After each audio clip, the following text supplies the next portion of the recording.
Bonjour à tous. Le rendez-vous mensuel de LATFRAN, l'Amérique latine décryptée, nous conduit ce mois-ci à mettre l'accent sur 3 faits d'actualité qui ont marqué l'Amérique latine et qui s'inscrivent dans la relation avec le continent européen et la France.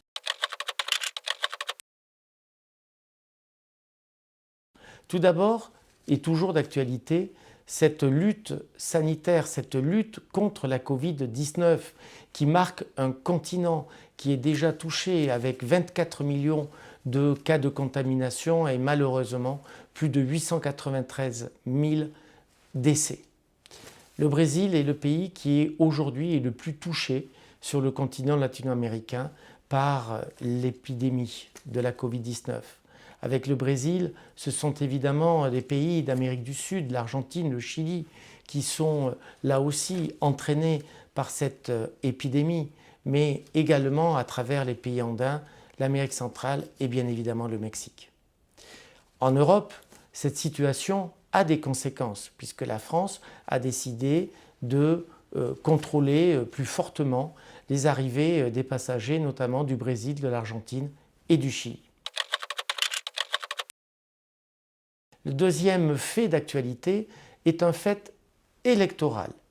Des élections se sont tenues en Équateur et au Pérou. Élection présidentielle en Équateur qui s'est traduite par l'élection de Guillermo Lasso. Une élection contre toute attente, alors même qu'au soir du premier tour, le candidat de la gauche, Andrés Arauz, était arrivé largement en tête de ces élections. Au Pérou, Keiko Fujimori sera opposé au candidat, là aussi, de la gauche, Pedro Castillo. Au soir du 6 juin, le Pérou aura un ou une nouvelle présidente.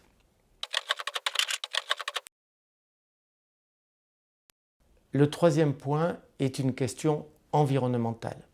Le 22 avril dernier, ce sont 14 pays qui ont ratifié les accords d'Escazú, qui avaient été signés au Costa Rica en 2018.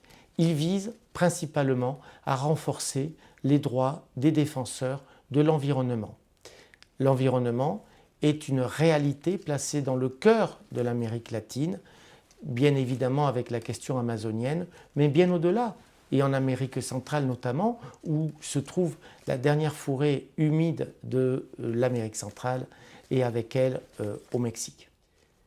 Ces faits montrent que l'Amérique latine continue à faire face à la crise sanitaire, économique, sociale qui la frappe depuis plus d'1 an.